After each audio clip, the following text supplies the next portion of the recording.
झटपट असा शिरा, सुजीचा हलवा किंवा हलवा तयार आहे। रेसिपी आवडली असेल तर लाईक करा, शेअर करा, सबस्क्राईब करा। नमस्कार मंडळी, मी कोमल तुमच्या सगळ्यांचं आपल्या रेसिपी चॅनलमध्ये खूप खूप स्वागत करते। तर आज आपण अशी रेसिपी पाहणार आहोत जी आपल्या घरी पाहुणे आल्यावर प्रसाद म्हणा, काही शुभ कार्य म्हणा किंवा कोणता सण म्हणा, हे सगळ्या गोष्टीला केली जाते। महाराष्ट्रात केलीच जाते। एखाद्या अन्नक्षेत्रात सुद्धा अन्नक्षेत्र चालतात तिथे पण केली जाते, देवस्थानांच्या ठिकाणी केली जाते। अशी रेसिपी पाहणार आहोत, ती म्हणजे शिरा, प्रसादाचा शिरा किंवा पाहुणे आल्यावर जो करावा लागतो तो शिरा। तर चला तर मग सुरुवात करूया। आता ह्या रेसिपीमध्ये मी तुम्हाला प्रमाण कसं घ्यायचं, रव्याचं प्रमाण किती घ्यायचं, पाण्याचं किती घ्यायचं, त्याच्यानंतरून तुपाचं प्रमाण किती घ्यायचं, साखरेचं प्रमाण किती घ्यायचं, हे त्या स्टेपला सांगितलेलं आहे। तर व्हिडिओ कृपया करून स्किप न करता बघा आणि पाहत राहा। चला तर मग सुरुवात करूया आपल्या रेसिपीला। आज आपण शिरा पाहणार आहोत। सिंपल पाहुणे आल्यावर करायला किंवा प्रसाद म्हणून करायला असं पाहणार आहोत। नॉर्मली जो प्रसाद म्हणून देवाला केला जातो तो सत्यनारायणसाठी हा वेगळ्या पद्धतीचा शिरा केला जातो। आज आपण पाहुणे आल्यावर किंवा कोणाला तरी गोडधोड म्हणून करण्यासाठी शिरा पाहणार आहोत। तर प्रमाण ह्याच रव्याचं प्रमाण आहे, तेवढंच वाटी आपण तूप घेणार आहोत, तेवढंच वाटी आपण साखर घेणार आहोत, तेवढंच वाटी आपण रवा घेणार आहोत आणि रव्याच्या 3 पट मात्र पाणी घेणार आहोत। म्हणजे हा वाटीभर रवा आहे तर मी ह्याच वाटीने तीन वाट्या पाणी घेणार आहे परत। चला तर मग सुरुवात करूया। आधी आपण ड्रायफ्रूट तळून घेऊया व्यवस्थित। चला तर मग तूप घेतलं आहे, हे मी जस्ट आत्ता केलेलं तूप आहे त्याच्यामुळं खालचं काळं दिसतंय। तर आपण इथे तूप घेतलेलं आहे। सगळे ड्रायफ्रूट मी ह्याच्यात बदाम घेतले आहे, काजू घेतले आहे, मनुके घेतले आहे, ते तळून घेणार आहोत। माझं तूप एकदम व्यवस्थित मेल्ट झालं आहे त्या टायमाला। चला तर मग ते व्यवस्थित करून घेऊया, हलवून परतून घ्यायचे।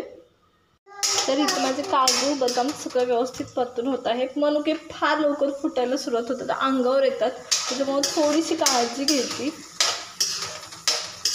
फार लवकर फुटतात मनुके, फुटून अंगावर येण्याची शक्यता पण असते, त्याच्यामुळे काढून घेतले तरी काही हरकत नाही। तर हे माझे ड्रायफ्रूट व्यवस्थित झालेले आहे, तर मी साईडला काढून घेते। तुम्ही ह्याच्यातच ठेवून जर ड्रायफ्रूट ह्याच्यातच ठेवलं आणि शिरा टाकला म्हणजे रवा टाकला तरी चालतो, किंवा रवा अर्धा भाजत आला आणि मग ड्रायफ्रूट टाकले तरी चालतात, ते सुद्धा छान लागतात। तर तुम्हाला जसं हवं तसं तुम्ही करू शकता। चला आता रवा भाजून घेऊया आपण, म्हणजेच रवा व्यवस्थित परतून घेऊया। आता रव्याला फेस यायला सुरुवात होते। जेव्हा आपला रवा भाजत आलेला असतोय ना, तेव्हा मात्र रव्याला फेस येत नाही, बिलकुल फेस येत नाही रव्याला। आता मात्र फेस यायला सुरुवात होते।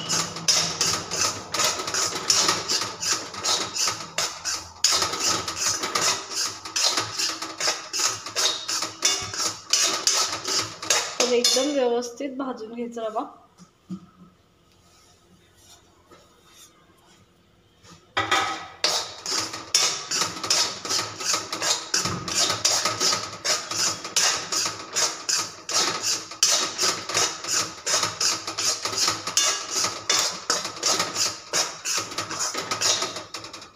जर तुमचं प्रमाण हे रव्यापेक्षा जरा जास्त असेल तर जेव्हा रवा आपण भाजत असतो तर रव्याला फेस येतो आणि जेव्हा तुमचा रवा भाजून होतो तेव्हा रवा हा तळाशी जातो आणि तूपवर तरंगत असतं। चला तर आता हे भाजून घेऊया व्यवस्थित।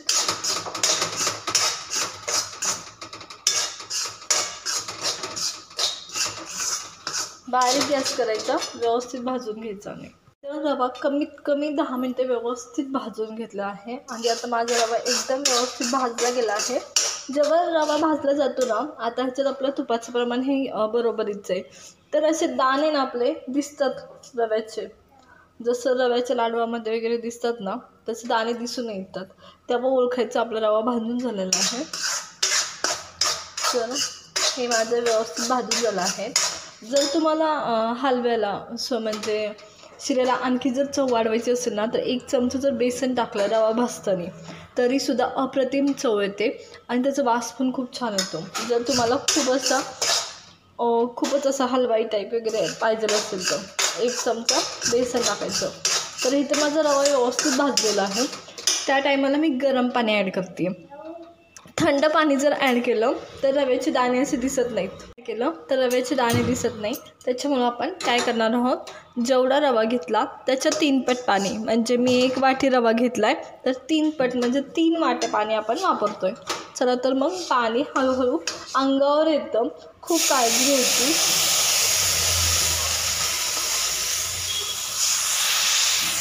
व्यवस्थित होऊ द्यायचं.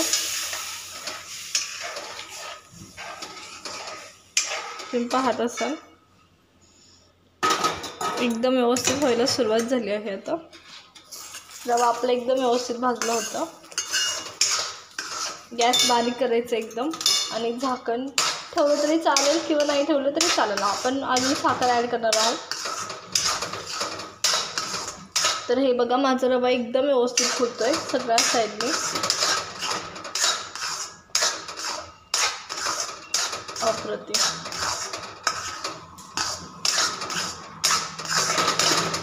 आता माझा रवा एकदम व्यवस्थित खूप छान झाला आहे बघा. तुम्हाला दाखवते मी. हे बघा सहज मूव होतोय. असं झाला पाहिजे आपला. आता आपण ह्याच्यात जेवढी आपण रवा घेतला आहे तेवढीच वाटी साखर घेणार आहोत. जेवढी वाटी रवा, जेवढी वाटी तूप, तेवढीच वाटी साखर. तर आता साखर आपण ॲड करणार आहोत. ॲड करतोय. जेवढी वाटी आपण रवा घेतला होता तेवढीच वाटी आपण साखर ॲड करतोय. एकदम व्यवस्थित अशी ॲड करून घ्यायची. आता वेलचीची पूडसुद्धा करून घ्यायची आपल्याला. आपण एकदम व्यवस्थित मेल्ट होऊ देणारे आहोत आता.